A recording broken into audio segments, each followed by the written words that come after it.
Menanam tanaman pedas di halaman depan rumah dipercaya membawa sial atau menghambat rezeki. Tanaman cabai dipercaya dapat membuat penghuni rumah mudah curiga dan emosi yang dapat menyebabkan perselisihan paham dalam rumah tangga. Dan dapat dimaknai keadaan rumah kalian akan menjadi panas dan sering terjadi pertengkaran.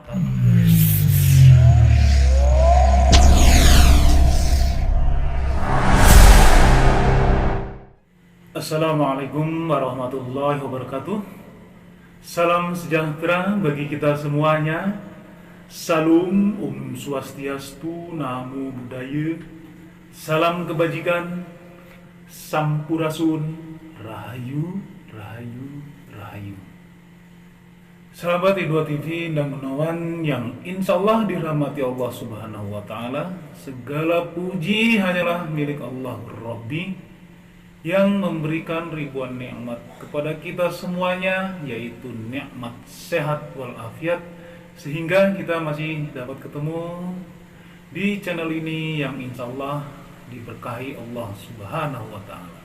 Pada kesempatan kali ini saya akan berbagi tentang 7 jenis tanaman penghambat rezeki yang tidak boleh ditanam di depan rumah atau di sekitaran rumah.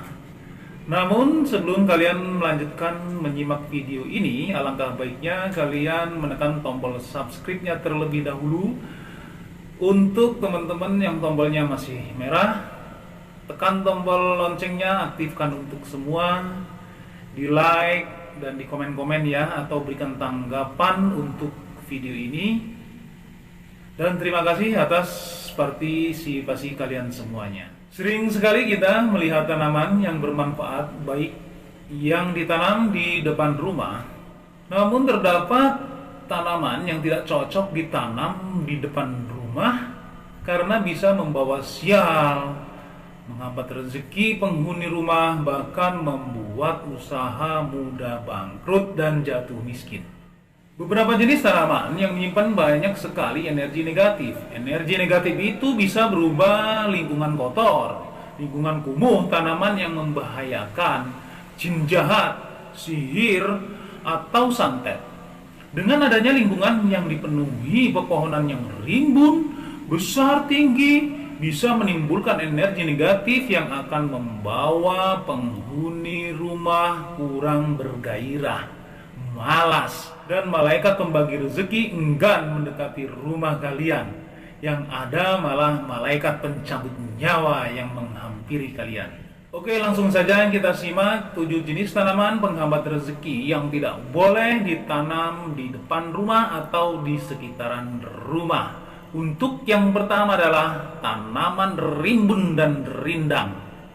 Pohon rimbun dan rindang yang sering kita temui adalah pohon beringin, pohon asem, pohon tembersi, dan pohon bambu, masih banyak yang lainnya. Di Indonesia tanaman ini memang sering kita lihat di berbagai tempat termasuk di depan rumah. Pohon rimbun dan rindang cenderung membuat lingkungan menjadi kotor, kumuh, gelap, atau suram. Dari luar rumah akan tampak seram. Menurut Islam, lingkungan kotor dan kumuh merupakan tempat favorit para makhluk halus, dan malaikat pembawa rezeki enggan masuk kecuali malaikat maut. Jika menurut primbon Jawa, pohon rimbun dan rindang merupakan sarang makhluk halus yang berupa genderuwo, pocong, dan kuntilanak. Sedangkan menurut mitologi kuno, tanaman besar dan rimbun dipercaya sebagai tempat bersemayamnya arwah jahat serta berbagai macam sosok gaib lainnya. Jadi tanaman rindang dan rimbun sebaiknya tidak ditanam di depan rumah atau di sekitaran rumah karena tanaman tersebut kurang cocok untuk di lingkungan rumah dan memberikan efek buruk pada kehidupan manusia yang berakibat bisa menghambat rezeki, tertimpa sial, dan kebangkrutan. Kemudian yang kedua adalah tanaman pedas atau panas. Jenis tanaman pedas seperti tanaman merica dan cabai Menanam tanaman pedas di halaman depan rumah dipercaya membawa sial atau menghambat rezeki. Tanaman cabai dipercaya dapat membuat penghuni rumah mudah curiga dan emosi yang dapat menyebabkan perselisihan paham dalam rumah tangga. Dan dapat dimaknai keadaan rumah kalian akan menjadi panas dan sering terjadi pertengkaran karena efek panas dan energi negatif yang terpancar oleh tanaman tersebut. Jadi sebaiknya jangan tanam pohon merica dan cabai ini di depan rumah kalian. Sebaiknya tanam cabai di kebun atau di pekarangan belakang rumah supaya hasilnya bisa banyak dan dapat menambah rezeki. Untuk yang ketiga adalah tanaman berduri. Tanaman berduri yang masih sering dijumpai di depan rumah yaitu pohon bidara, pohon jeruk, pohon salak, bunga bugenvil, bunga kaktus, dan tombak raja.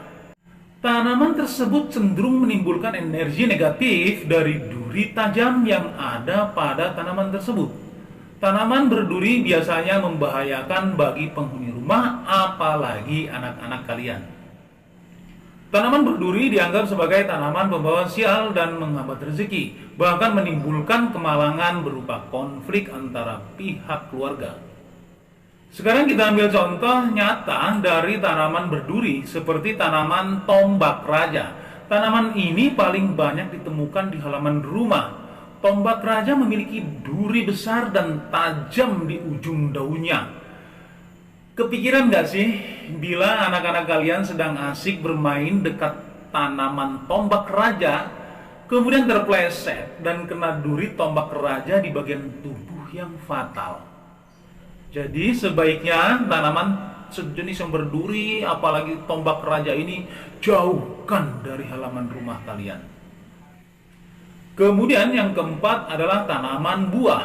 Tanaman buah yang sering ditemukan adalah pohon nangka, pohon jambu, pohon mangga atau rambutan, pohon sukun. Pohon berbuah biasanya memiliki jenis pohon besar dan tinggi. Pohon besar biasanya memiliki energi negatif dan disukai oleh para makhluk halus karena mereka suka tinggal di tanaman buah. Keberadaan makhluk halus akan berakibat tidak baik terhadap penghuni rumah.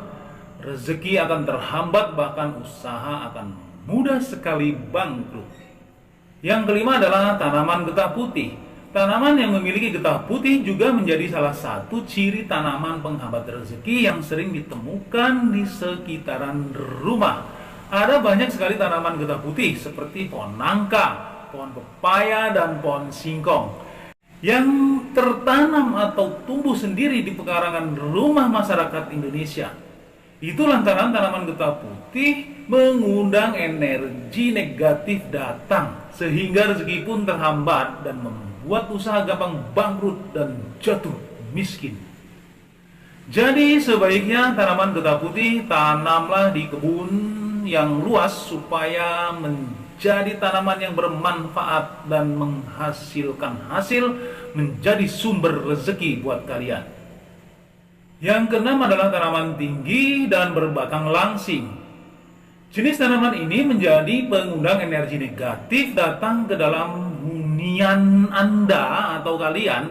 Energi negatif ini akan menutupi sinar dalam rumah, sehingga rezeki enggan menghampiri para penghuni di rumah tersebut. Jika sudah begitu, maka usaha apapun yang dilakukan oleh seseorang di rumah akan mudah bangkrut karena adanya energi negatif akibat tanaman tinggi yang langsing.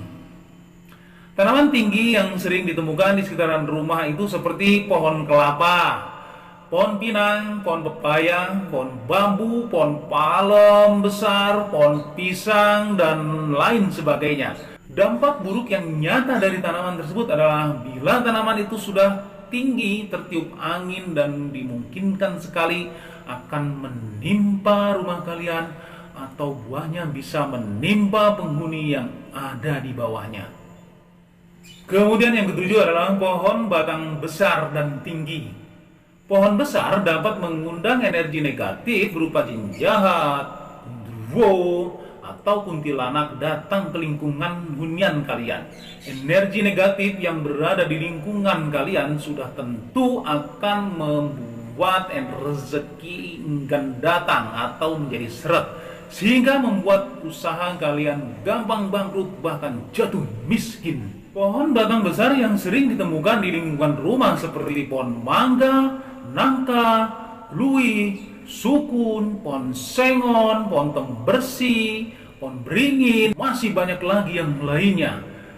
Bila tanaman tersebut ada di sekitaran rumah kalian, kalian dapat menebang langsung pohon besar tersebut supaya terhindar dari bahaya, malapetaka, rezeki terhambat, bahkan bangkrut dan miskin. Oke, demikianlah 7 jenis tanaman penghambat rezeki yang tidak boleh ditanam di depan rumah. Kalian boleh percaya ataupun tidak, karena kalian sendiri yang akan merasakannya. Wallahu a'lam bishawab.